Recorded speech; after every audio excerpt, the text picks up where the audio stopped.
Y como tercer punto tenemos la conferencia a cargo del licenciado Luis Maldonado Lince, presidente del Foro Ecuatoriano Alternativo desde abril del 2008. Se ha desempeñado como vocal de la Junta Bancaria en representación del presidente de la República de febrero de 2007 hasta marzo de 2008. Coordinador del Foro Ecuatoriano Alternativo desde el 2000 hasta el 2008. Ministro secretario de la Producción de la Presidencia de la República en el 2005, gerente general de Productos Chulo S.A. desde 2004 hasta la fecha, presidente de Productos Chulo S.A.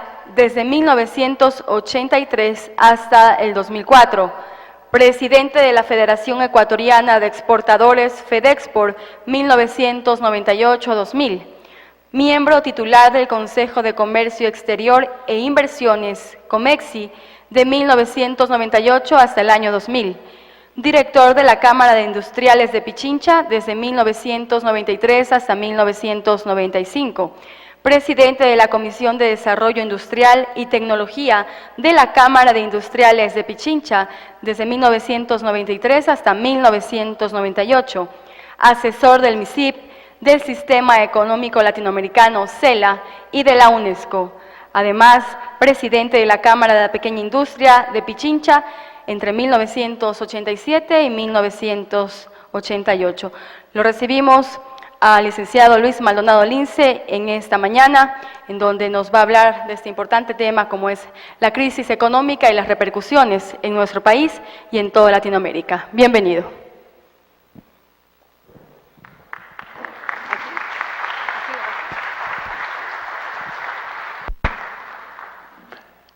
Buenos días con todas y con todos, y desde luego un cariñoso saludo al señor rector de la Universidad Técnica del Norte, mi querido amigo Antonio Pozo, y desde luego a los docentes, a los estudiantes de la universidad y al público en general y a la teleaudiencia que está teniendo la bondad de escuchar esta charla.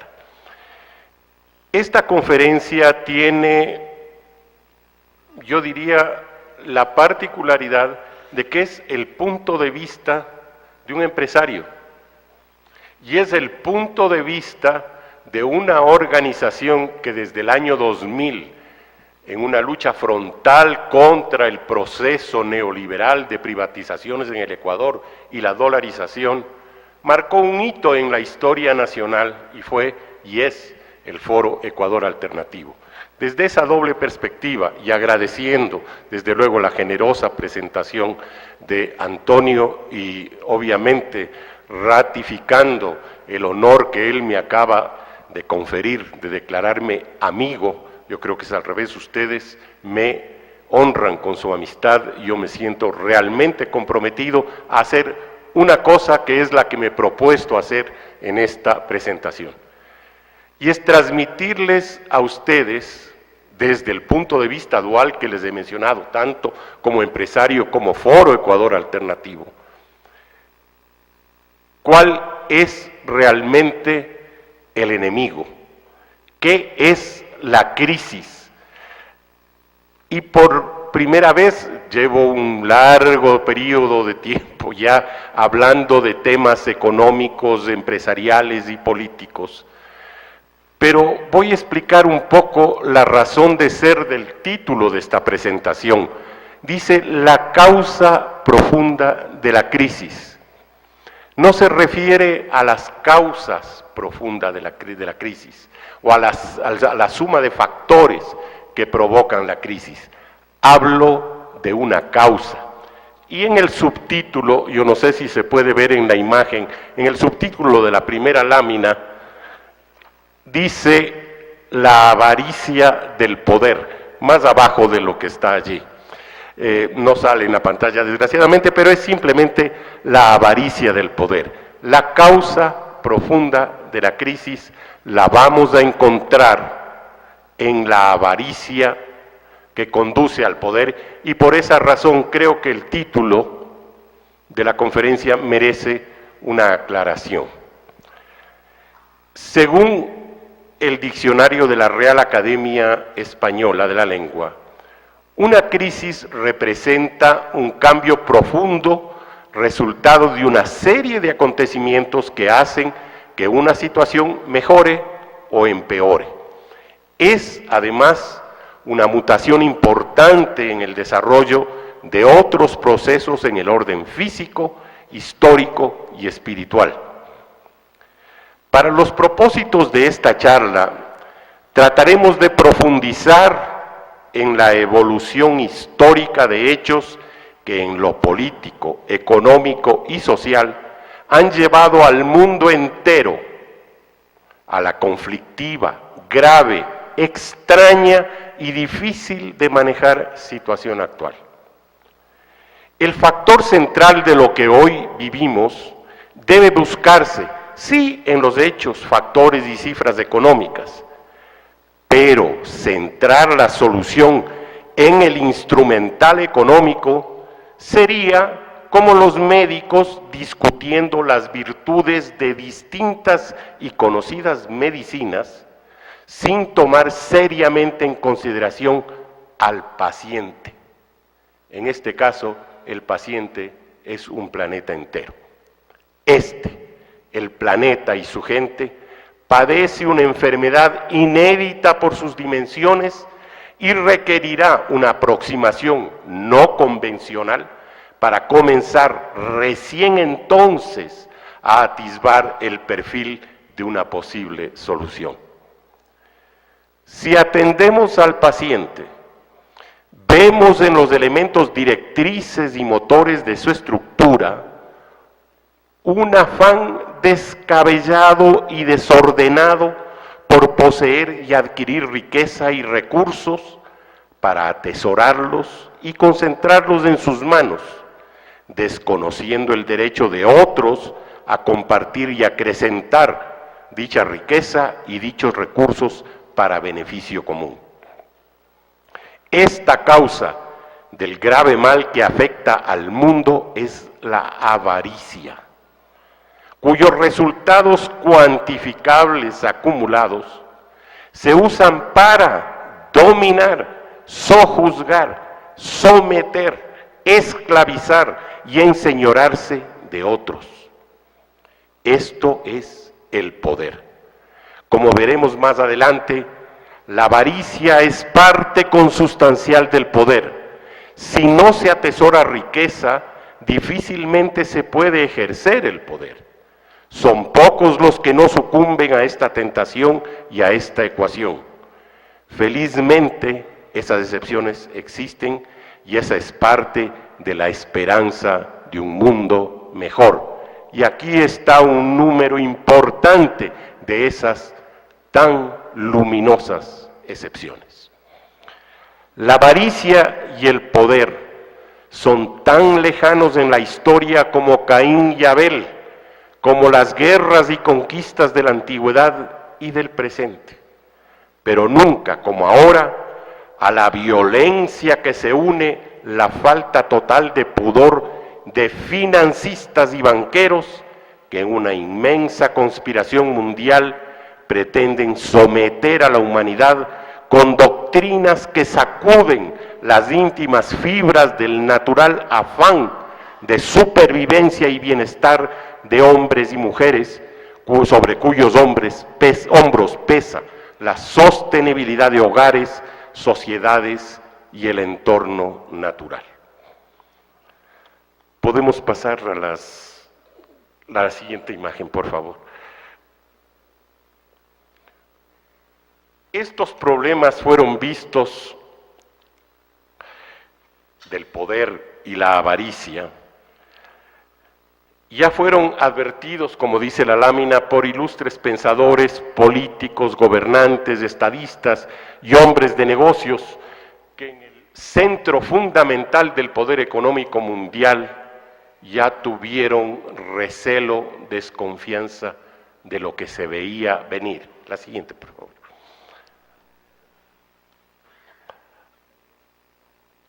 Thomas Jefferson, Mark Twain, George Orwell, Woodrow Wilson, Mayer Rothschild y Henry Ford lo advirtieron, como decía, desde el siglo XVIII hasta ya entrado el siglo XX.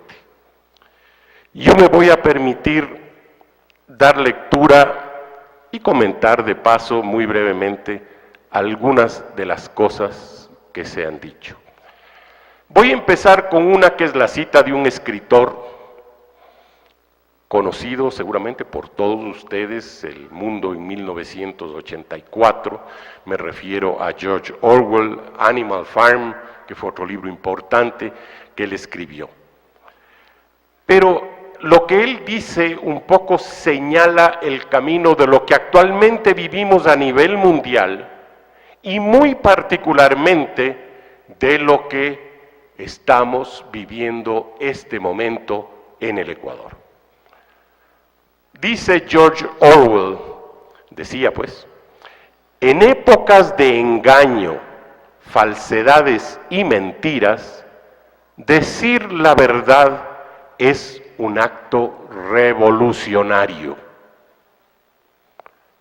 Yo creo que cuando empecemos a darnos cuenta de el punto de partida de la verdadera revolución del país de todos, del cambio fundamental que necesitamos, debemos empezar por decir la verdad.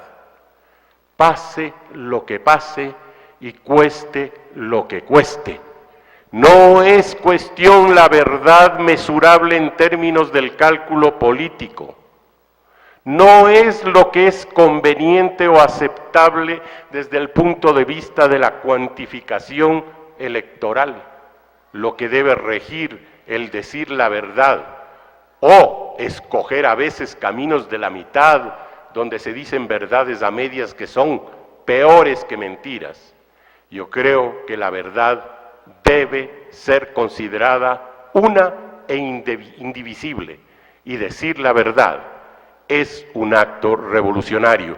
Ustedes jóvenes, señores profesores, señores oficiales, el público en general, tomen ese mensaje sobre sus hombros, no que se los estoy dando yo, sino porque es norma de sus vidas. Esto les garantiza la paz entre ustedes, eso les garantiza la paz con los vecinos y eso les garantizará la seguridad del progreso. Pero contrastemos esto que dijo George Orwell y vayamos hacia finales del siglo XIX y principios del XVIII y veamos cuál era la forma de pensar de un banquero ya en los prolegómenos de la creación de lo que ahora conocemos como la Reserva Federal, o sea, el Banco Central, entre comillas, de los Estados Unidos de Norteamérica. Mayer Rothschild, uno de los 10 banqueros que asistieron a una isla en el año 1910 cerca de la costa de Maine en Estados Unidos, que se llama la isla Jekyll. En esa isla los banqueros privados dieron creación y redactaron la Carta Constitutiva de la Reserva Federal Norteamericana. ¿Qué dijo Mayer Rothschild? Porque un poco resume y quiero que lo tengan muy presente de lo que yo voy a decir a través de toda esta conversación con ustedes, que es lo que aspiro que sea realmente.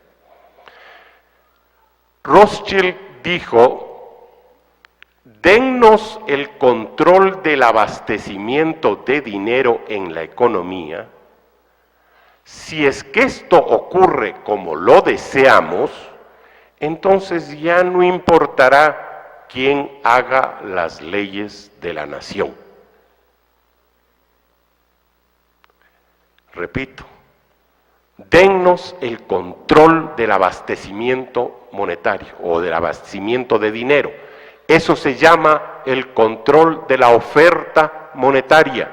Eso se llama el control del volumen del dinero y su destino circulando en la economía. Si es que eso nos dan a los banqueros, habremos logrado lo que queríamos y ya no importa quién haga leyes en este país. Se refería a los Estados Unidos. Redactando esa carta o estatuto, buscaron que la oposición tenaz que habían presentado hasta finales del siglo XIX y comienzos del siglo XX, los gobernantes de los Estados Unidos, los agricultores norteamericanos y los industriales norteamericanos, fuera en cierto modo dada al traste, nombrando como presidente de los Estados Unidos a un conspicuo representante de una firma famosa ahora, porque está entre los bancos quebrados de Estados Unidos, se llama JP Morgan. Ese banco tenía entre sus ejecutivos al señor Woodrow Wilson, presidente de los Estados Unidos en el año 1913, y firmó en esa época él la Carta Constitutiva de la Reserva Federal. Bien, entre las muchas iniciativas, esta que él mismo la va a calificar en lo que voy a leer a continuación, y otra que tuvo el inicio de un esfuerzo importante a nivel mundial, que fue la Sociedad de las Naciones. Pero bien, no viene a cuento ahora discutir la Sociedad de las Naciones, sino simplemente lo que le pasó después de 1913 y concretamente en el año 1919 a Woodrow Wilson, y qué escribió y qué dijo sobre el acto que llevó a cabo como presidente en el año 1913 al crear la Reserva Federal. En una carta a uno de sus amigos, él escribe: soy un ser infeliz, por omisión he arruinado mi país. El resultado de mis actos es que una gran nación industrial está bajo el control de su sistema financiero. Ya no somos un gobierno constituido por la libre opinión, ni por la convicción y el voto de la mayoría de los ciudadanos. Somos ahora víctimas del poder, avaricia e infinita dureza de un minúsculo grupo de especuladores financieros. La oferta que decía el señor Mayer Rothschild, dennos el control de la oferta monetaria, y este acto de contrición de Woodrow Wilson van configurando el primer bosquejo del verdadero enemigo, del verdadero expoliador de la riqueza del mundo. Pero inclusive antes de ello, a principios del siglo XIX, ya los grandes hombres o notables hombres, padres de la independencia de los Estados Unidos, empezaban a opinar sobre este tema. Y perdónenme ustedes que me refiera a gente de los Estados Unidos, pues que la crisis se origina allí, el problema está allí. Lo que estamos pagando es la cuenta de lo que ahí pasa.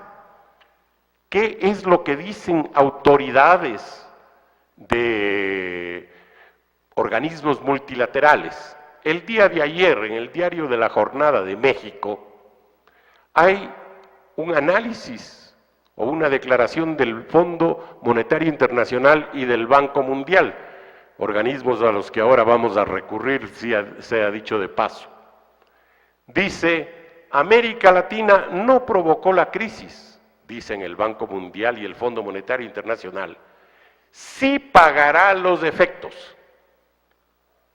Esta es la trágica realidad ya avisorada por gente que a principios del siglo XIX, como padres de la independencia de los Estados Unidos, redactores también, antes en el siglo XVIII, de la Carta, o decir, de la Constitución de los Estados Unidos, como Thomas Jefferson, por ejemplo. él ya avisoraba lo que iba a pasar y dijo, si alguna vez el pueblo americano permite que los bancos privados controlen la emisión de dinero, los bancos y corporaciones que crezcan en su entorno lo despojarán de sus pertenencias hasta que un día aciago sus hijos despierten sin hogar en el continente que sus padres conquistaron. Más allá de eso, ya en los prolegómenos de la circulación del papel moneda, ya vamos a referirnos a ello después, los pensadores norteamericanos honestos, entre ellos Jefferson, tenían algunas ideas al respecto.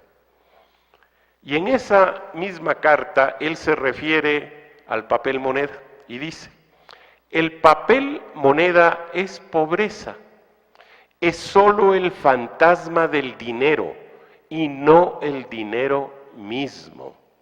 Esta frase tiene un contenido enorme por la ficción que vamos a examinar después de un rato, qué significa la creación de dinero de deuda.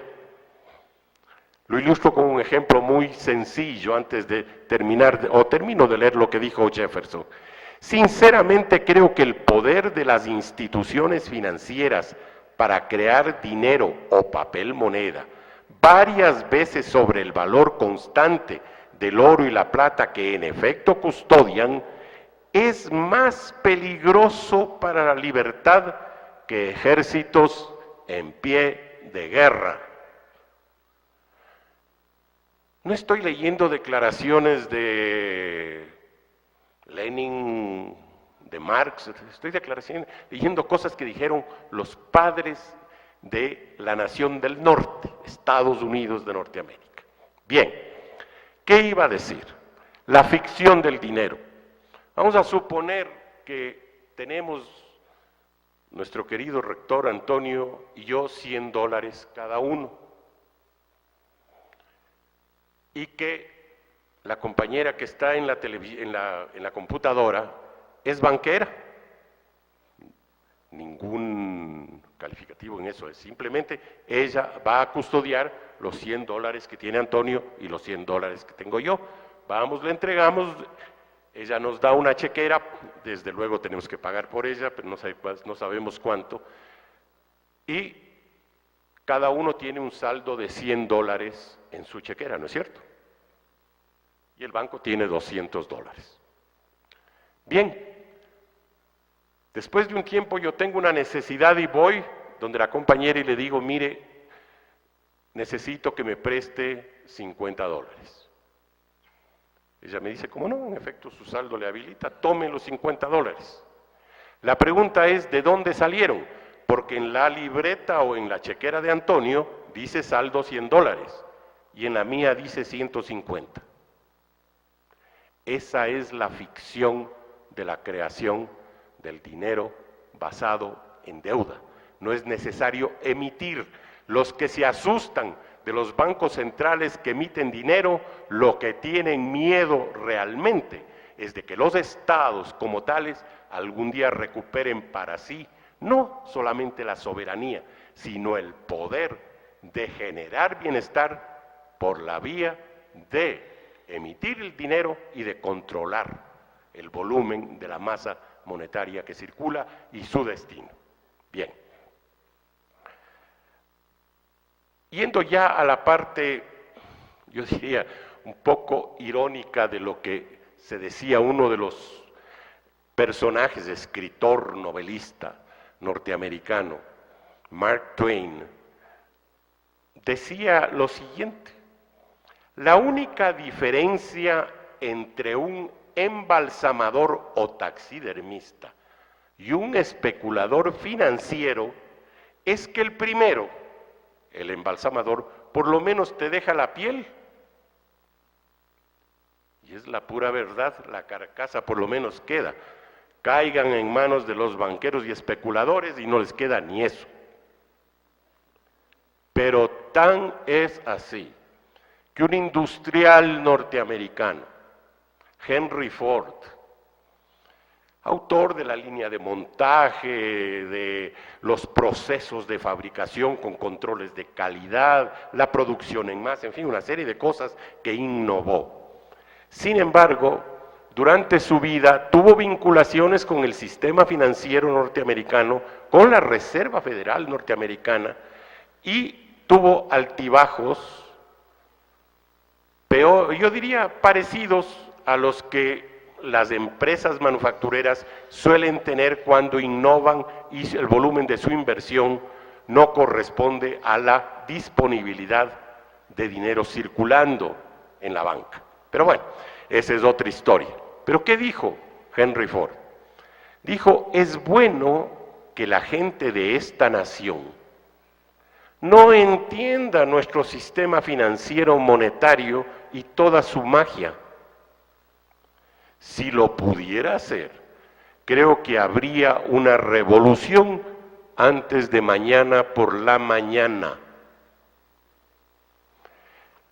Ese es el tamaño de lo que venía pasando. Esto fue dicho alrededor del año 1940 aproximadamente.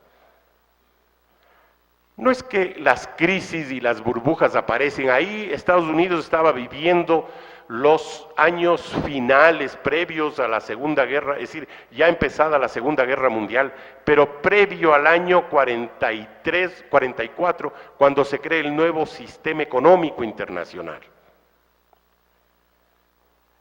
Ya tenía varios problemas esa nación con una creciente deuda, y deuda a los banqueros de la Reserva Federal, porque la Reserva Federal funciona emitiendo dinero y prestándoselo al gobierno, y el gobierno le paga intereses a la Reserva Federal, o sea, a los bancos privados. El control entonces de la masa monetaria en circulación está en poder de la banca. Podemos ir a la próxima diapositiva. Vamos a hablar un poco de lo que es el capital ficticio y lo que es esencialmente el pensamiento de Thomas Jefferson respecto a lo que los bancos hacían.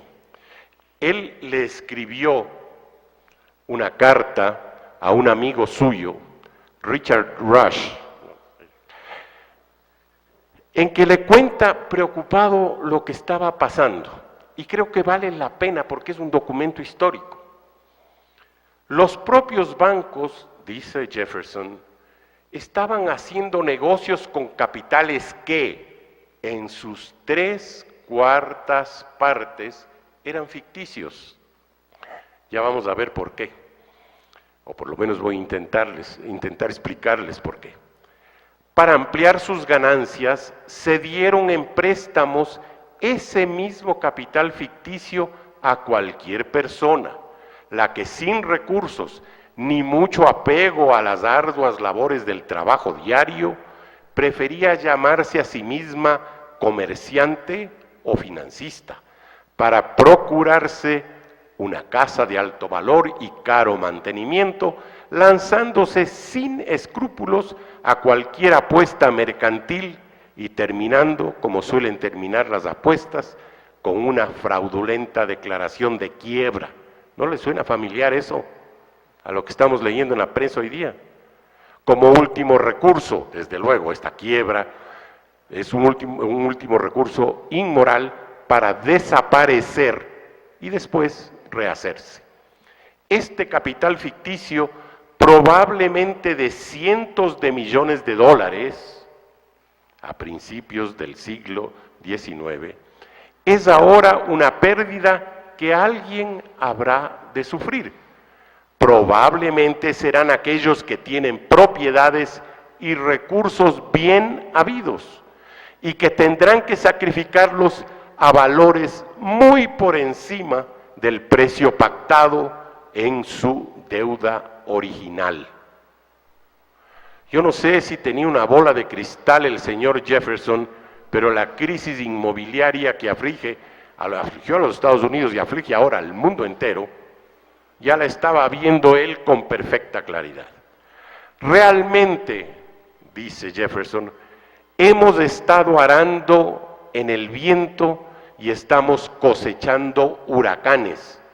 Si la presente crisis finalizara con la desaparición de estos efímeros y paupérrimos intrusos y redujera el intercambio a la medida de nuestras necesidades y excedentes de producción, el final hasta podría ser beneficioso. Pero ¿cómo lograrlo y darle tiempo al capital y bienes reales a salir de la trampa gradualmente? Para ello se necesitan varios grados más de conocimiento de economía política de lo que actualmente poseemos. Creo que puede hacerse, pero pierdo la esperanza de que se haga. Los ojos de nuestros ciudadanos no están suficientemente abiertos a la verdadera causa de nuestro infortunio. Se la adjudicamos a todo menos a lo auténtica y trágicamente real, la verdadera causa, el sistema bancario y financiero. Un sistema que, si pudiera hacer el bien de alguna forma, sigue inexorablemente arrastrándonos al abuso, ya que es absolutamente incompatible con la seguridad y la prosperidad públicas. Así, al momento, todo es confusión, incertidumbre y pánico. Yo creo que era importante robarles un poco de su atención para que conozcan esta carta.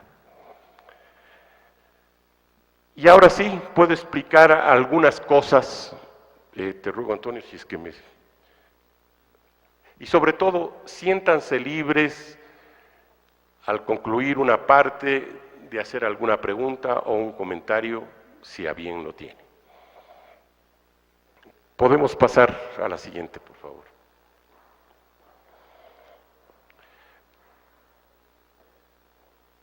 Bueno, aquí voy a tratar de darles a ustedes ya la primera imagen de cómo se construyó esta dualidad de avaricia más poder que lleva inevitablemente a la crisis y lo que impidió ver realmente lo que inevitablemente, como dice Jefferson, se aproximaba. El intercambio comercial en la Europa del siglo XVII se llevaba a cabo con monedas acuñadas en oro y plata, que en sí mismas tenían valor, eran durables, pero representaban para su portador un peso considerable, amén del peligro constante de ser asaltados si no lo conservaban bajo llave. Y aún así, se necesitaba una custodia permanente para evitar sustracciones más sofisticadas, como falsificación de llaves y cerraduras o violencia de las mismas. Por estas razones, la gente, buscando seguridades y menos preocupaciones y dolores de cabeza, llevaba sus monedas a casas de plateros y orfebres que trabajaban en oro y que tenían grandes y seguras cajas fuertes. Allí quedaba depositado el dinero y los confiados depositantes recibían a cambio convenientes recibos de papel emitidos por estos orfebres y que podían ser transados en operaciones comerciales en lugar del pesado dinero en monedas que representaban. Estos recibos también se usaban cuando personas que necesitaban monedas de oro o plata acudían a los orfebres para obtener préstamos.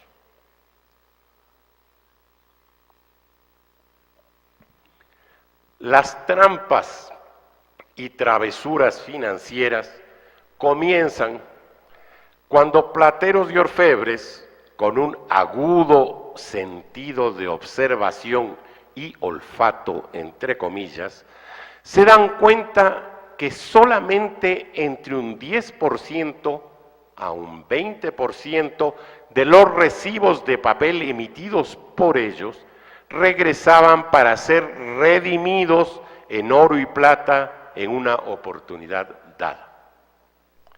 Podían entonces, y sin mayor riesgo, plateros y orfebres prestar, entre comillas, a interés varias veces el mismo oro y plata depositado en sus cajas fuertes, siempre y cuando mantuvieran del 10 al 20% del valor de los papeles o recibos prestados en oro y plata para cubrir la demanda ocasional.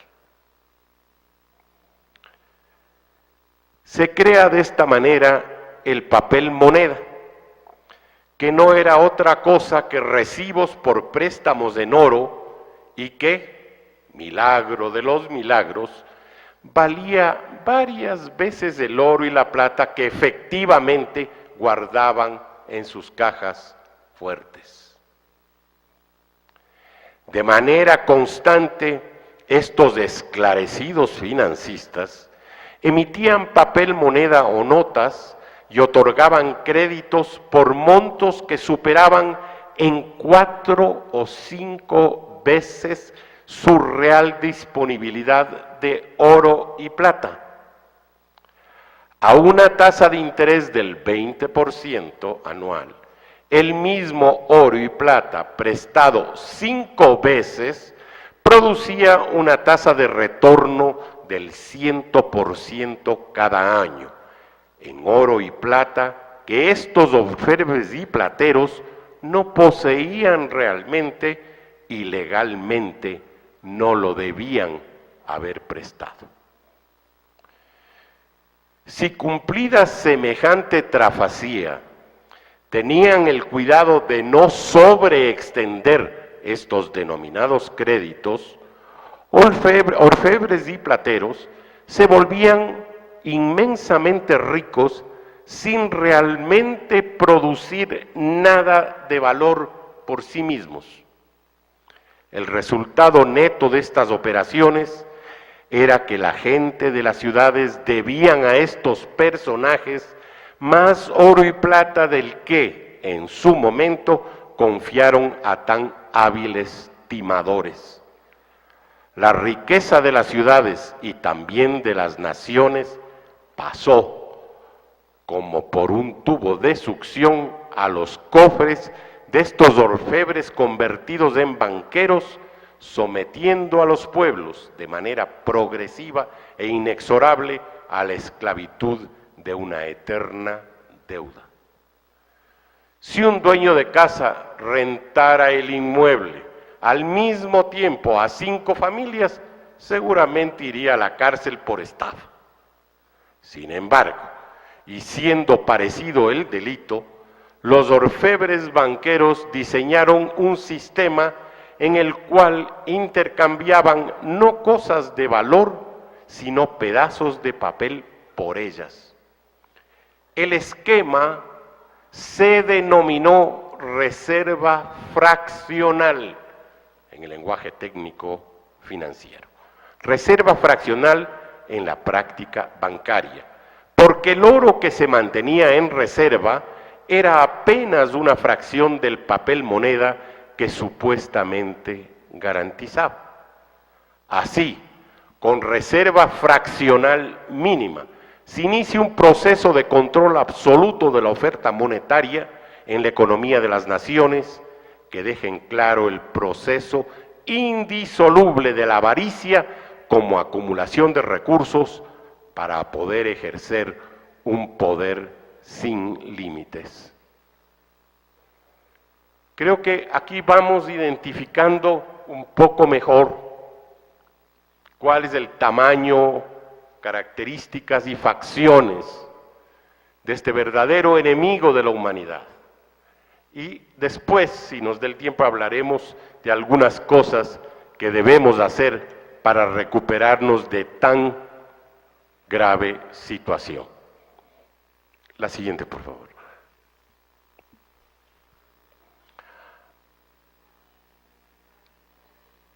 Hay otras cosas que se dicen. Yo creo que el orden se está cambiando un poco. No salió en el orden que yo pensé, pero bueno.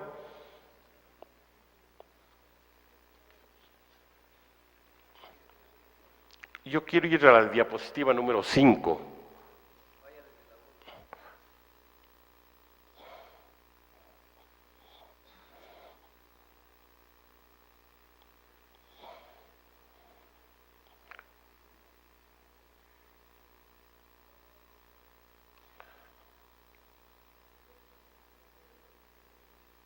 Ya, ahí está, la 5, la anterior. Bien, aquí vamos a ver, no, la siguiente. Esta es entonces la diapositiva 5 dice, bueno, ya, vamos a ver ahí, no importa. Es simplemente las láminas me dan una guía, pero yo ya la tenía acá directamente. Hemos visto un primer tema que es la reserva fraccional. Ustedes saben exactamente cuál es el capital de la banca referido, por ejemplo, aquí en el Ecuador, a los depósitos del público. ¿Qué tiene la banca para responder por el dinero que recibe de todos nosotros? ¿Perdón? No le oigo. ¿Nadie sabe?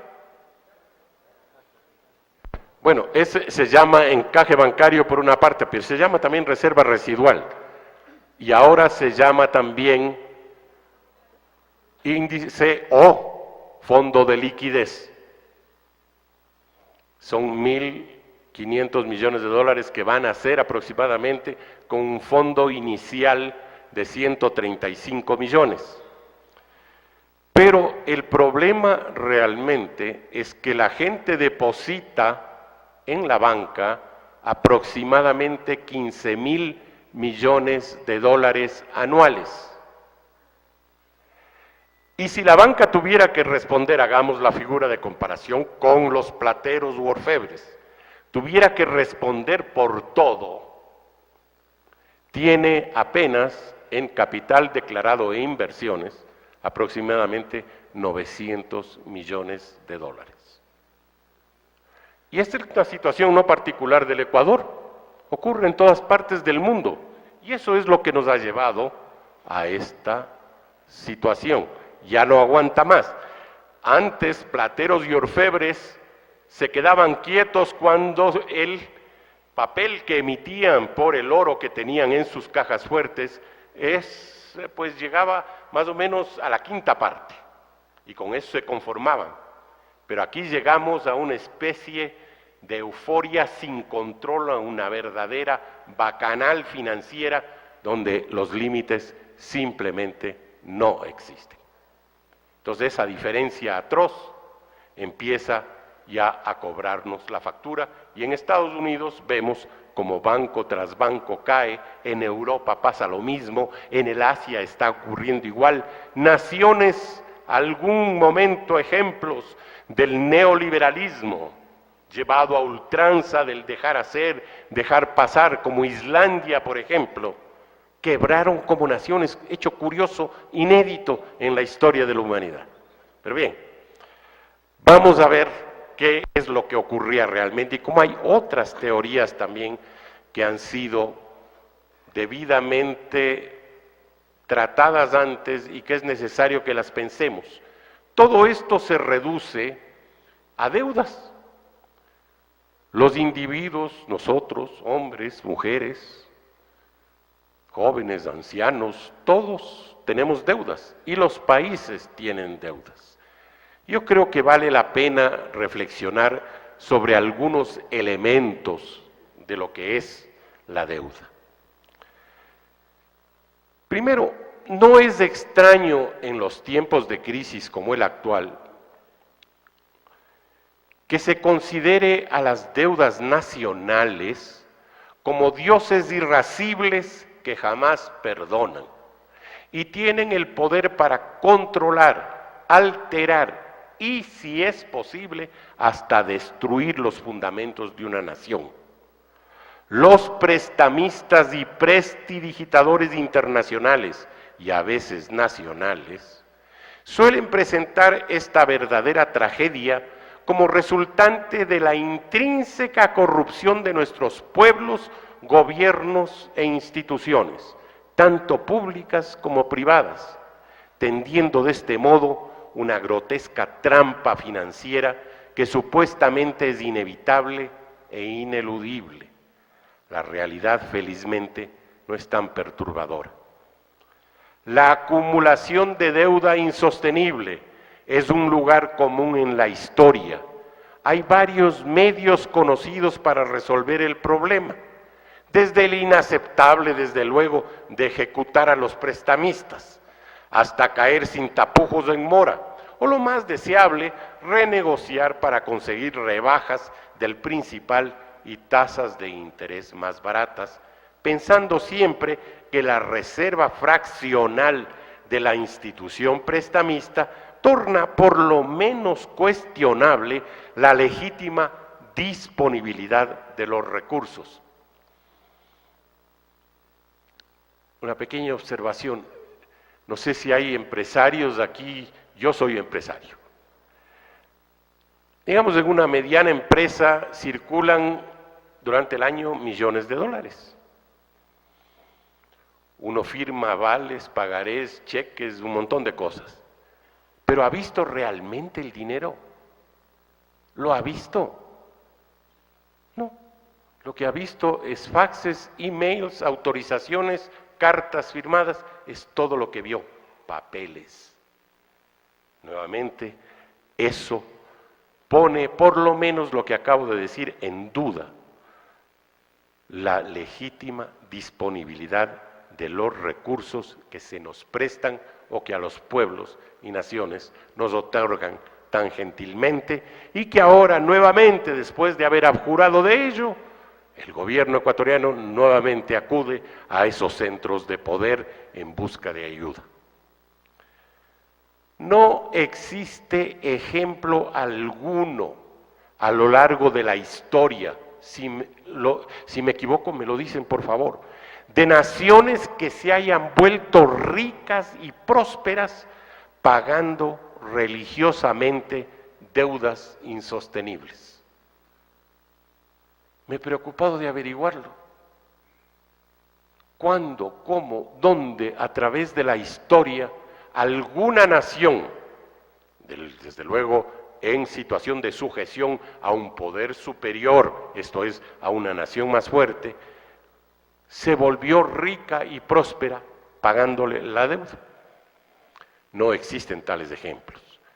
Hay, en cambio, docenas de ejemplos de países que aumentaron su riqueza cayendo en mora o renegociando sus deudas.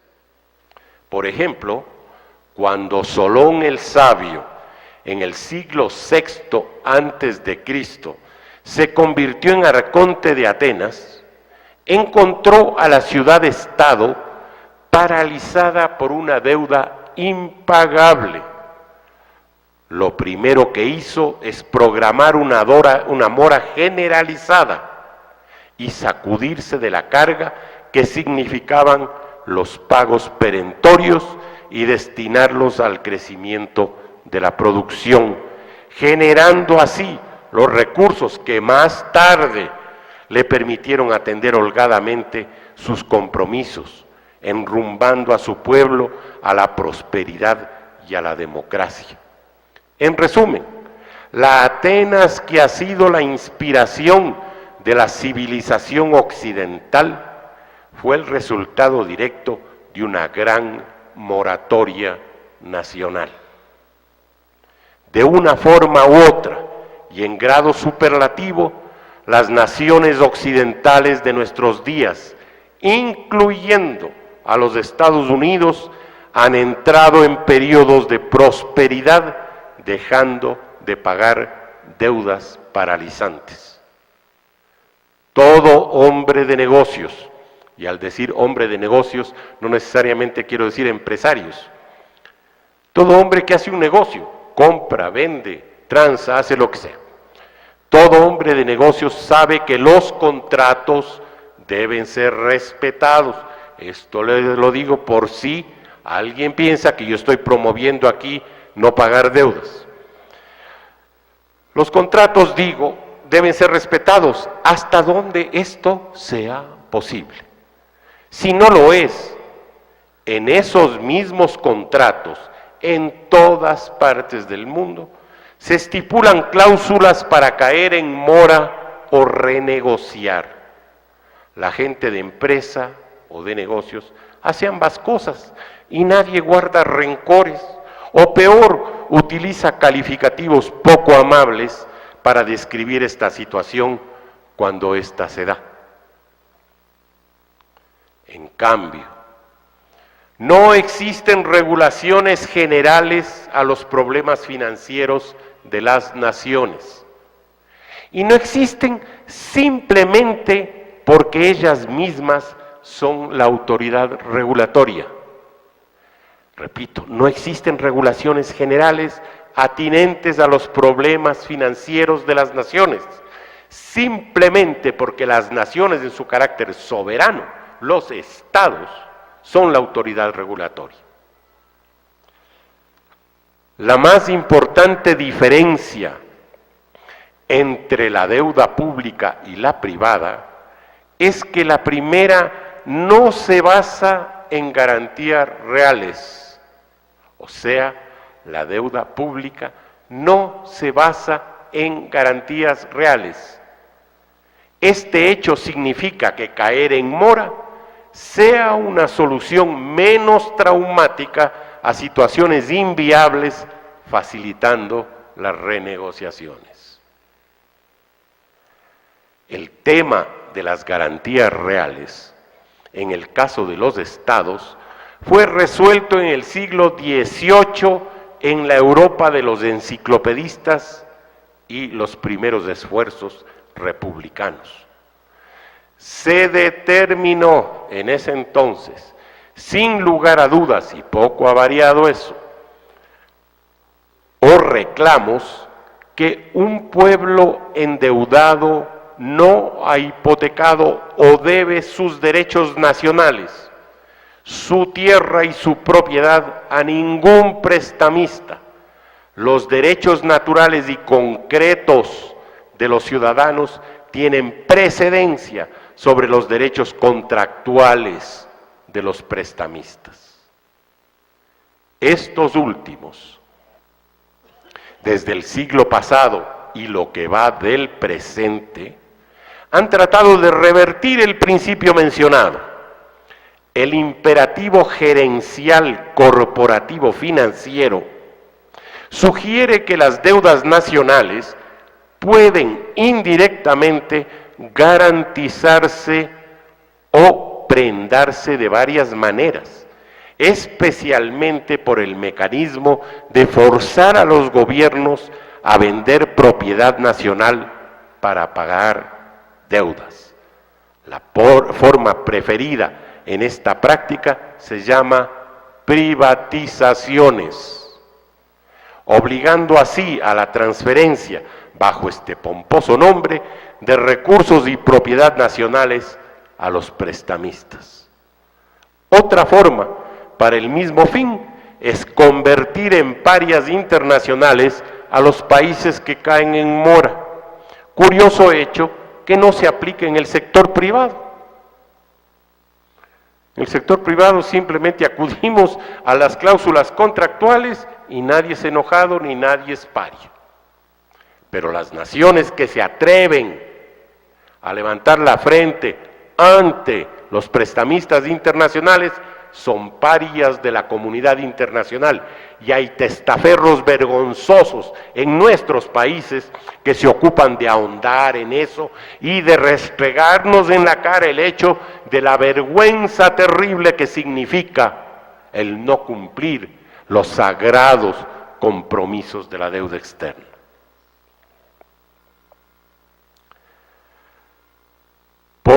por la vía de la deuda que pesa en los países pobres, por las presiones de naciones más fuertes, organismos multilaterales, transnacionales y sus agentes criollos, lo que se viene logrando es un efecto boomerang,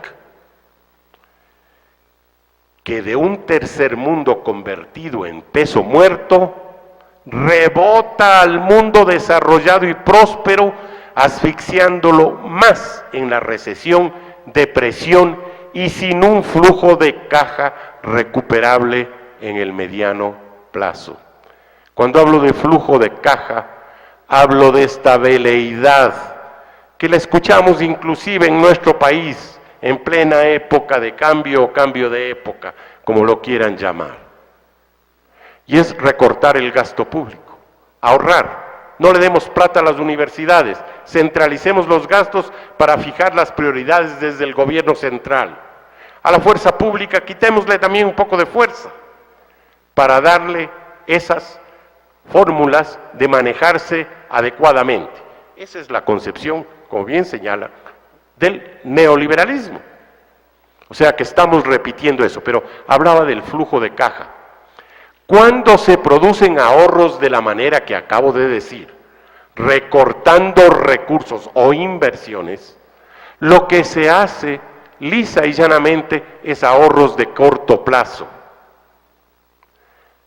No se produce un flujo de caja que siempre se refleja en el mediano y largo plazos en cuanto a la disponibilidad de recursos. Esto quienes estudian economía lo saben perfectamente, quienes estudian contabilidad lo saben muy bien y administración de empresas también. Y desde luego quienes manejan sus negocios tienen perfecta noción de lo que es un flujo de caja.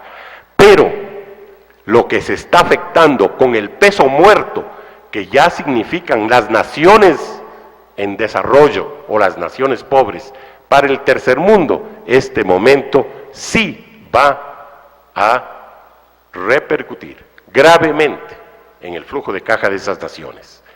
Las naciones que se obsesionan en acarrear una deuda insostenible se han olvidado de la naturaleza básica del dinero. El dinero no es real, es un acuerdo o convención consciente para medir un valor abstracto.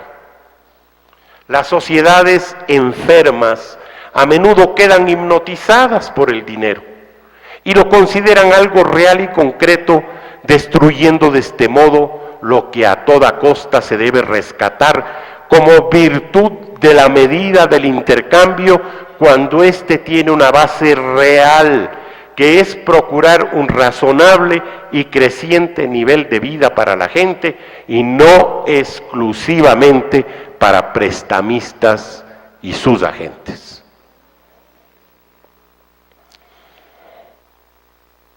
Vamos a la siguiente, por favor. Bueno, no, vamos a dejar ese gráfico. Quiero hablar un poco sobre temas vinculados a la economía y a lo que vamos configurando en esta charla del perfil. Yo creo que ya va tomando carne, más allá del esqueleto, del verdadero problema que tenemos por delante. ¿Dónde se origina? ¿Dónde está? ¿Cuál es la verdadera lucha? La verdadera batalla que se está dando es por el poder. El poder deberá estar en manos de quienes emiten o conservan la facultad de determinar el volumen del dinero en economía, o está en manos de los pueblos a través de gobiernos legítimos, elegidos para efectuar cambios de verdad. Esa es la lucha. A esa se enfrenta el señor Obama en los Estados Unidos en este momento. Por citar hechos curiosos, mientras inyectan más de 800,000 millones de dólares a distintos estratos de la economía norteamericana, después de una victoria inédita en las dos cámaras, tanto la Cámara de Representantes como la del Senado en Estados Unidos, cuando debía haberse despertado supuestamente algún grado de optimismo para iniciar un proceso de recuperación de la crisis que aflige no solo a Estados Unidos, sino al mundo entero. Resulta que en los últimos 3 días, la bolsa de valores de Estados Unidos pierde más de 4 puntos porcentuales. Ustedes dirán, ¿y por qué ocurre eso? Debería ser al revés. Frente al optimismo de inyecciones tan voluminosas de recursos, la reacción debía haber sido de los mercados de confianza, ¿no es cierto? ¿Por qué se produce la desconfianza? ¿Quiénes están en el mercado? En el mercado están los bancos. En el mercado están las acciones de la banca, que tienen un problema gravísimo. Por ejemplo, cito solamente al Citigroup. El Citigroup tenía un valor de mercado hace un año aproximadamente de 211.000 millones de dólares. Su valor real de mercado a enero de este año es de apenas 33.000 millones de dólares. Una caída vertical del valor de esas acciones. Obviamente, los banqueros no tienen confianza en la recuperación de la gente, porque no se está produciendo la recuperación masiva de la irresponsabilidad, la avaricia y el delito bancarios. Por eso, la reacción contradictoria que se da. Pero hay algunas cosas más. En la década final del siglo XIX, en los Estados Unidos de América, los agricultores presionaban para reformar el sistema monetario controlado por los banqueros, para que éste, bajo el control nuevamente del gobierno federal, no gravara la actividad agrícola con tasas de interés altas y más bien se mantuviera el esquema del Estado como prestamista y los intereses que éste podía cobrar se sustituyeran por impuestos. Esto era lo que pasaba. A la gente no se, fenómenos como el anatocismo y otras cosas más, ni sospecha de eso. Pero cuando aparecen los banqueros, empiezan a aparecer estos problemas por la avaricia que conduce al poder. Esto, desde el punto de vista de los productores, reciclaba el dinero real o el excedente hacia más producción, generando un sector privado pujante, desgravado de intereses, con el consiguiente equilibrio en la formación relativa de los precios, baja inflación casi marginal y un notable nivel de bienestar.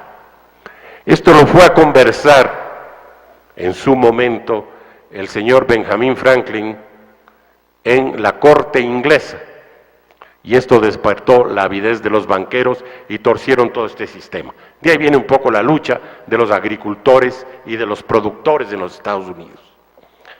Vernon Parrington, un notable historiador y ganador del premio Pulitzer en los años 20, describía la edad de progreso, riqueza y desenfreno de los locos años 20 con el término inglés humbug, se escribe H-U-M-B-U-G, que significa, a más de un moscardón pesado, feo, que vuela en todas direcciones, pero también significa, de acuerdo al diccionario de la Real Academia, embaucar, engañar, bola, enredo, patraña, embuste, fraude, como traducción casi literal de los argumentos de los banqueros para oponerse a los agricultores que los cuestionaban. Les estaban diciendo embaucadores, les estaban diciendo que engañaban, les estaban diciendo que levantaban patrañas, en fin, que zumbaban alrededor de la sociedad norteamericana como bungas o humbugs. La banca argumentó de manera confusa y con una retórica oscura que hasta hoy distingue el lenguaje financiero. Ya vimos lo de la reserva residual. Ahora vamos a ver otra cosita también dentro de este lenguaje que se torna tremendamente confuso por una parte, pero también se puede contraargumentar con mucha solidez. Deben los asuntos de control de la moneda, decían en este oscuro lenguaje los banqueros, deben los asuntos de control de la moneda, con el poder delegado de crear inflación o deflación, estar en manos de ciudadanos privados o con un representante electo del pueblo? Mire, don Juan Montalvo, el más grande escritor que ha tenido América, desde el norte hasta el sur y aún en Europa, don Juan Montalvo, cuando oía este tipo de cosas, solía decir, y cayó muerto. Y cayó muerto porque el autor de tales dichos solía verse tan obnubilado y tan preocupado por la falta de entendimiento de lo que decía, que no le quedaba más remedio que morirse. Pero bien, esto es lo que decían los banqueros, que sí, repito, deben los asuntos de control de la moneda, con el poder delegado de crear inflación o deflación, estar en manos de ciudadanos privados o con representantes electos del pueblo. El caso se volvió sospechoso para los electores en Estados Unidos y la banca se centró en la estrategia de oscurecer aún más el tema, dejando un solo elemento como caballo de batalla: la inflación. La inflación es el cuco hasta nuestros días. El argumento con que suelen desarmarnos de entrada los neoliberales es el castigo terrible que significa la inflación, es el peor impuesto que tenemos, y con eso nadie dice absolutamente nada. Sí, cierto es, la inflación es mala, pero yo pregunto, si la inflación, como se viene diciendo aquí, una inflación controlada dentro de límites normales, ¿no es casi lo mismo que el pulso de una persona? Cuando una persona no tiene pulso, el paciente ya se murió. El argumento se basó en la teoría cuantitativa del dinero, que sostiene que la inflación se produce cuando hay demasiado dinero en manos de la gente, demandando bienes y servicios escasos. Demasiado dinero en manos de la gente, demandando bienes y servicios escasos. Dos asunciones absolutamente gratuitas e irreflexivas. Demasiado dinero porque ¿quién lo tiene? ¿Dónde está? ¿Cómo está distribuido? Y luego, bienes y servicios escasos. ¿Por qué? Bueno, ya vamos a ver algunas cosas. Cuando la demanda crece más rápido que la producción, decían los banqueros, los precios crecen. Si el gobierno controla la oferta monetaria, la inflación sería un efecto inevitable, que es otra cosita que hemos oído también muchas veces aquí. ¿Cómo se les ocurre que el gobierno tenga la capacidad de emitir dinero? Ya pasamos por eso, no puede ser, simplemente eso tiene que volver a la capacidad de crear dinero por la vía de deuda. ¿Y quiénes crean la deuda y controlan la masa monetaria? Los banqueros. Si, en cambio, la emisión de papel moneda se ataba al patrón oro, la emisión monetaria se mantenía estable y el alza de precios se evitaría. Corolario básico relativo a la teoría cuantitativa del dinero es con matices en nuestro tiempo, que el gobierno debía equilibrar su presupuesto sin importar el costo de esa acción. Si tenía un déficit o por algún motivo se quedaba corto de dinero, el Estado debía pedir prestado a la banca antes que imprimir su propio dinero para impedir que crezca la oferta monetaria por sus efectos en los precios. Señoras, señores, ¿qué estamos haciendo ahora? Pasando el sombrero en las antesalas del Fondo Monetario Internacional, el Banco Mundial, el BID y la Secretaría del Tesoro de los Estados Unidos. ¿Por qué? Porque no tenemos capacidad de emitir dinero. Ya la perdimos gracias a la prédica de personajes que en este país se abanderaron de la dolarización y nos llevaron por esa vía a la situación en que estamos, habiendo logrado, dicen ellos, una supuesta estabilidad. ¿En qué consiste la estabilidad? Para mi modo de ver, yo puedo abundar mucho sobre ese tema, pero para mí la estabilidad consiste lisa y llanamente en el diagnóstico de un médico cuando su paciente tiene 40 grados de fiebre. Está estable, sí, pero tiene 40 grados de fiebre, pues. Y aquí es lo que ha pasado. Tenemos una alta fiebre, precios inalcanzables, desempleo, falta de flujo de recursos hacia la economía real. Este último argumento de los efectos sobre los precios contiene una falacia en la construcción lógica. La falacia está contenida en la aceptación sin argumentos de que el dinero que el gobierno pedía prestado a la banca en efecto existía. A ver, vamos a pedirle 500 millones de dólares al BID. ¿En qué va a venir? ¿Es un avión fletado? ¿Viene en barco? ¿Toda la paca de billetes en pallets o en containers? ¿Cómo viene? Eso es asumir que el dinero existe. El dinero no existe. Entonces, la primera parte de la falacia es que el dinero que el gobierno pedía prestado a la banca, en efecto existía y simplemente estaba siendo reciclado. Sí, como en efecto ocurría, los bancos estaban creando el dinero que prestaban, el argumento se cae como un saco de papas. La oferta monetaria crecería tanto por el dinero creado por los bancos, supuestamente atado al oro, como por el papel moneda emitido por el gobierno.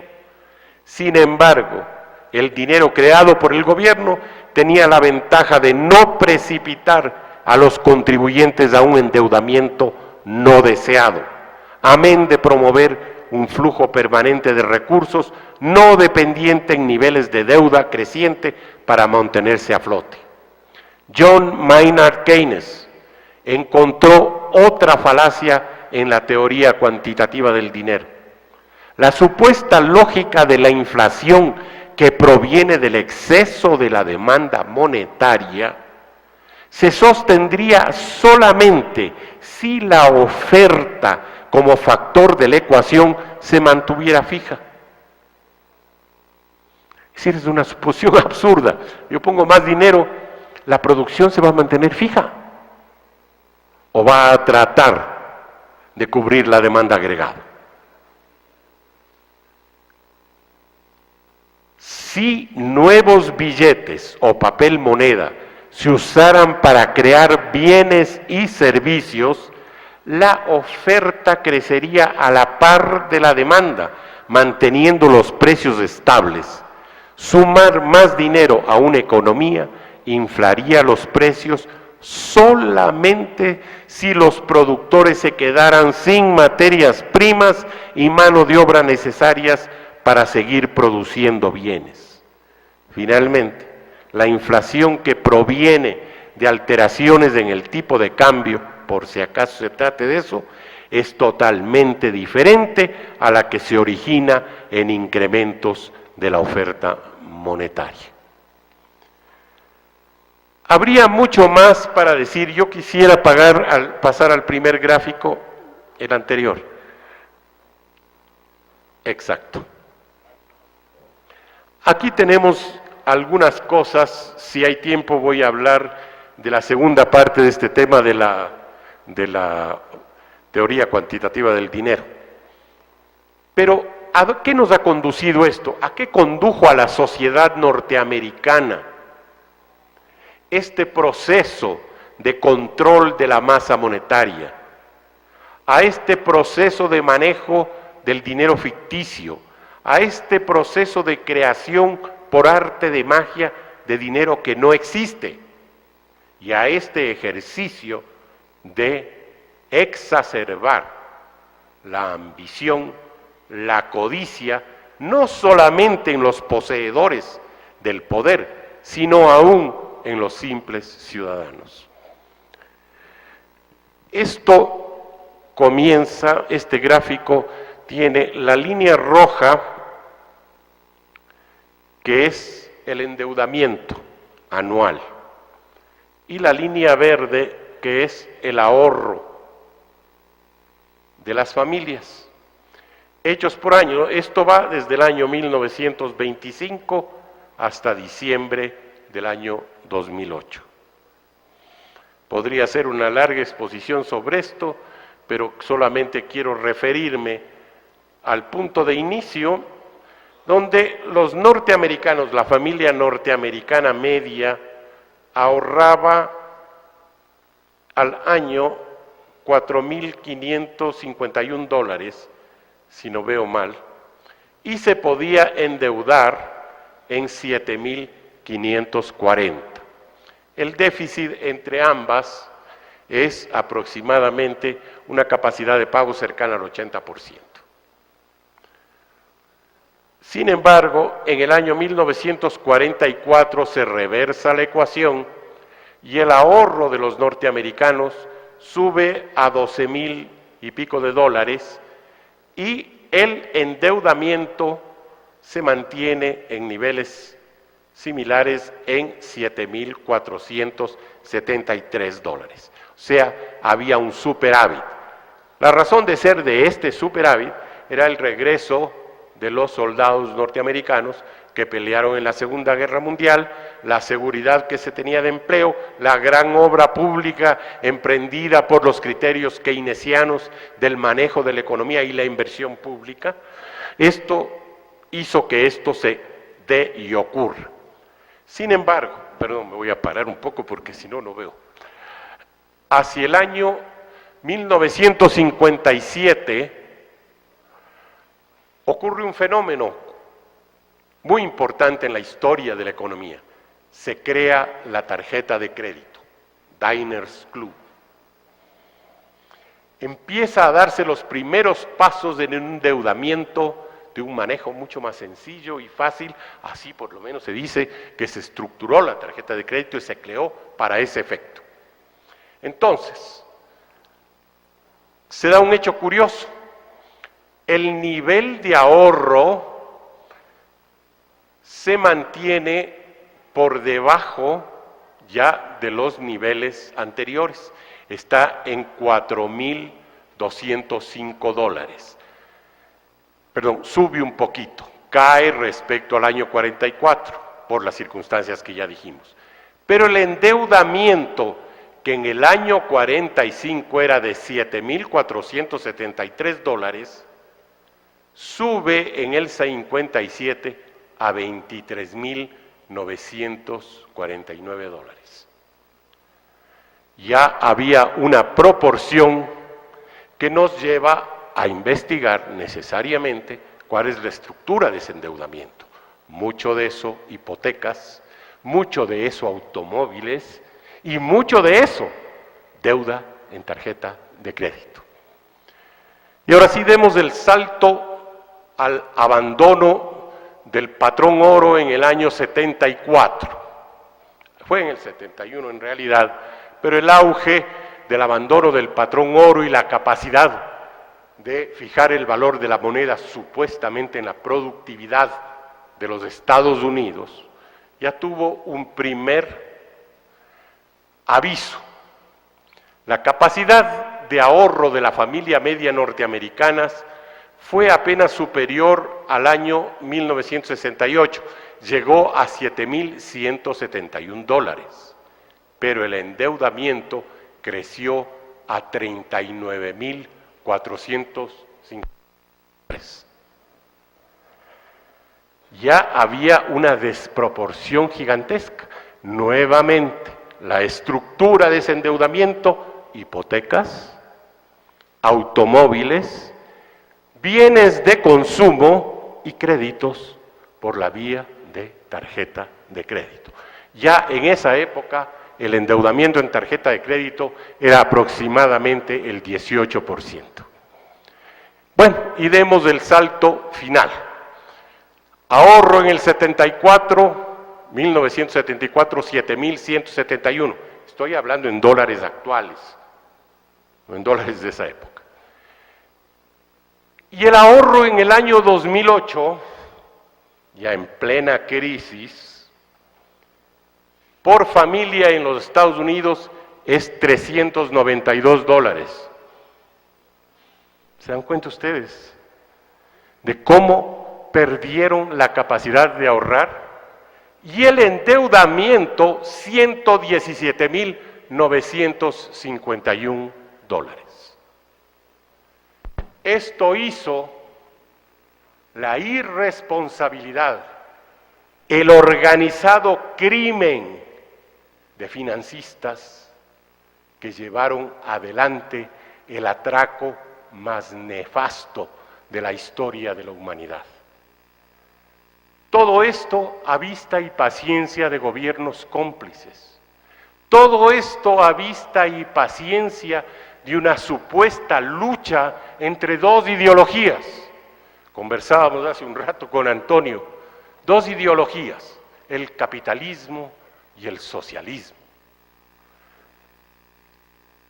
Nosotros las llamamos ideologías, pero estos vivos, estos criminales de cuello blanco, enquistados en gobiernos y en el sistema financiero, este clero neoliberal, diáconos, obispos y cardenales, saben bien que en efecto socialismo y capitalismo no son ideologías, sino metodologías para asignar dos partes de una ecuación fundamental, una que es el ingreso y la otra que se llama propiedad.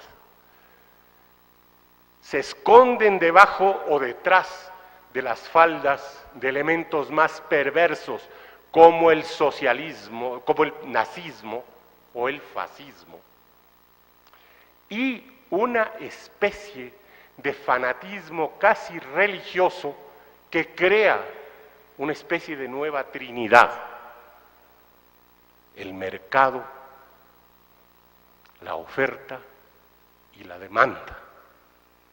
Quien ose hablar contra estos esquemas y obviamente la oración fundamental en el misal neoliberal, la desregulación y el libre mercado.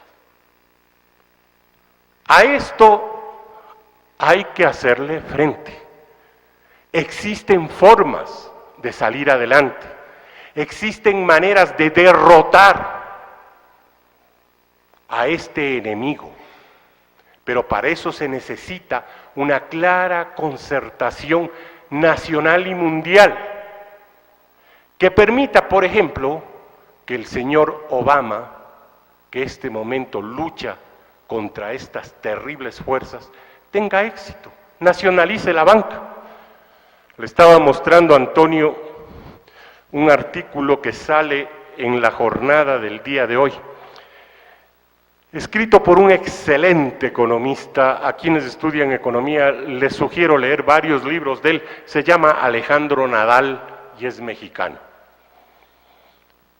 Él escribe en la columna de opinión del diario La Jornada de México: Estados Unidos, nacionalizar los bancos, y describe con meridiana claridad el dilema al que se enfrenta el gobierno de los Estados Unidos.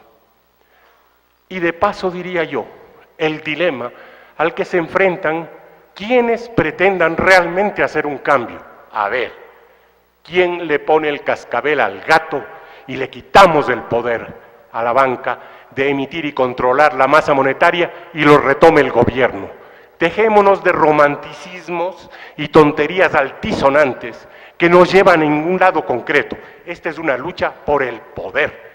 y el poder debe estar en manos de la gente, en nuestras manos, con nuestros gobiernos legítimamente electos y obviamente haciendo aquello para lo cual los pusimos allí. La verdadera transformación y la lucha por el poder, que necesariamente debe ser victoriosa. Si no lo es, alguien está mintiendo. Gracias, señoras y señores.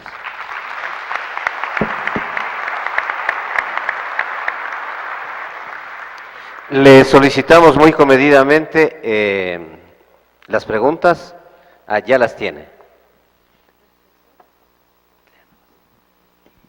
Bueno, tenemos 3 preguntas que formularle en esta tarde ya para poder contestarlas a todo nuestro público que se encuentra presto a escuchar su respuesta. Una pregunta nos dice, ¿cuáles serán los efectos directos a causa de las declaraciones de moratorias técnicas y la suspensión de pagos del servicio de la deuda pública externa, bonos global, por considerarla deuda ilegítima?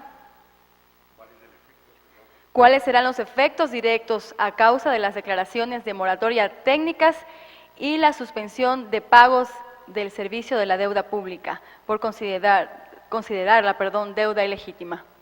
Bueno, yo hasta ahora no sé cuál tramo de la deuda también será ilegítimo, porque nadie ha definido eso, salvo una comisión que se creó para el efecto, que con lujo de detalles hizo conocer la ilegitimidad de la deuda. Las moratorias técnicas son eufemismos creados para ganar un espacio de tiempo que generalmente se utiliza ese lapso en función política. El Ecuador no pagará la deuda. Qué bien, todos entusiasmados, batimos palmas y nos alegramos de que así ocurra. El efecto práctico es cero.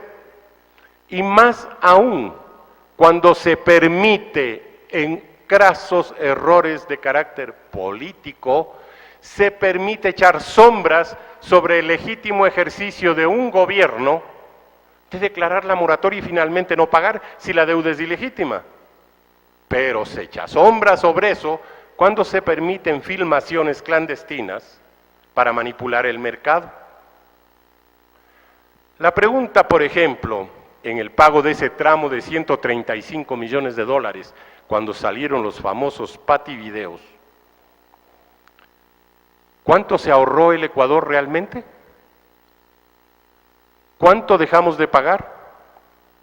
Este momento acabamos de declarar la moratoria de otro tramo de la deuda de los bonos Global 2 del año 2030. Ya. Si es que eso es verdad, ¿en qué se van a utilizar los recursos resultantes del no pago?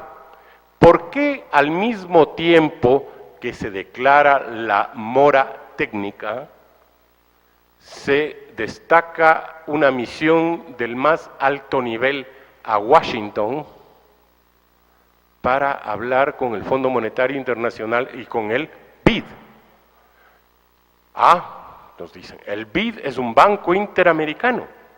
Por ende, nosotros de manera soberana vamos allí, no a pedir por favor que nos den, sino a exigir que nos den 500 millones de dólares, porque somos parte fundamental del concierto latinoamericano y interamericano de naciones. Pero ¿por qué no nos cuentan la verdad? ¿Por qué no nos dicen que hacia finales de la década de los 80, principios de los 90, el Banco Interamericano de Desarrollo tuvo serios problemas de liquidez que estaban por convertirse en gravísimos problemas de solvencia? En ese momento se decidió ampliar el capital del banco y el banco amplió su capital con recursos de la Reserva Federal, entre comillas, Banco Central de los Estados Unidos. Aumenta el número de acciones y el condicionamiento de los préstamos se sujeta al visto bueno del Fondo Monetario Internacional. Yo recuerdo lo que leí al comienzo de esta charla de George Orwell. En épocas de mentiras y falsedades, decir la verdad es un acto revolucionario. ¿Por qué no empezamos a hacer la revolución y decimos la verdad? Fuimos a pedir porque necesitamos, no nos demos vueltas. ¿En qué nos gastamos el dinero que ingresó? Hay quienes dicen que son 20.000 millones de dólares. Falso, no son 20.000 millones de dólares. Es mucho menos que eso, por una razón muy sencilla.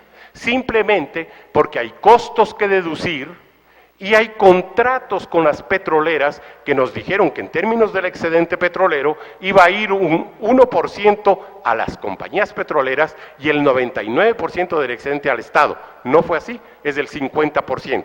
Por lo tanto, los ingresos no tuvieron el volumen que se dice que tenían, pero tampoco lo que se dijo que se iba a hacer en términos contractuales fue cierto. Y tan es así que ahora tenemos que recurrir a quien dijimos que no íbamos a recurrir nunca jamás.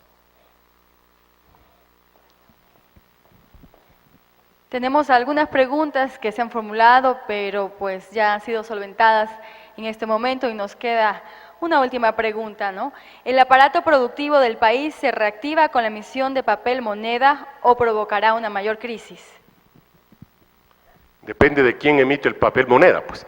Es decir, si es que la nueva moneda o el papel moneda lo emiten los bancos vía la creación de deuda que genera el gobierno, obviamente no llegará nunca al aparato productivo. Esa es la siguiente charla que si ustedes tienen la bondad en alguna otra época, en otra fecha, de escucharme, es un plan completo de reactivación que contempla dos fases. Una que es en el momento actual y otra que es hacia adelante, basada en los pilares fundamentales de las políticas arancelaria, de la política fiscal y de la política crediticia. Y de allí se va a desprender, sin necesidad de ser demasiado erudito en la materia, la necesidad de fundamentar la emisión, que es la base fundamental de la pregunta, la emisión en producción, pues. Cuando la emisión monetaria se fundamenta en producción, no existen problemas de desfase o de distorsión real en los parámetros que rigen la inflación o que condicionan la inflación. Los precios generalmente se equilibran, pero esto obviamente tiene que ser tratado de una manera seria. Por ejemplo, ¿por qué no se puso en la ley o de la ley de seguridad financiera o la red de seguridad financiera? ¿Por qué no se puso, por ejemplo, que la emisión monetaria no puede exceder el crecimiento previsto para el ejercicio siguiente? Es decir, si la economía va a crecer al 2%, esa es la emisión monetaria. Pero esto tiene que responder a planes concretos en el campo productivo. Eso es, y con esto concluyo, estimadas amigas y amigos, el hecho de que la divisa tiene un significado real.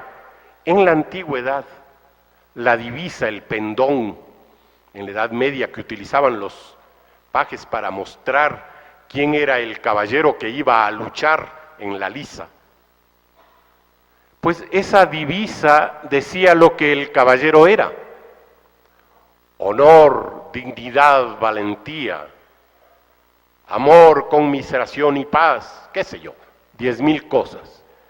Y el caballero tenía que vivir de acuerdo a lo que su pendón decía, a lo que su divisa decía. Lo mismo en el caso de la moneda, la emisión. Tenemos que vivir de acuerdo a lo que somos. Somos un pueblo productivo, somos un pueblo imaginativo, somos un pueblo intuitivo. Tenemos todas las condiciones para generar realmente respaldo a una divisa que nos represente y a un gobierno que realmente busque ese fin.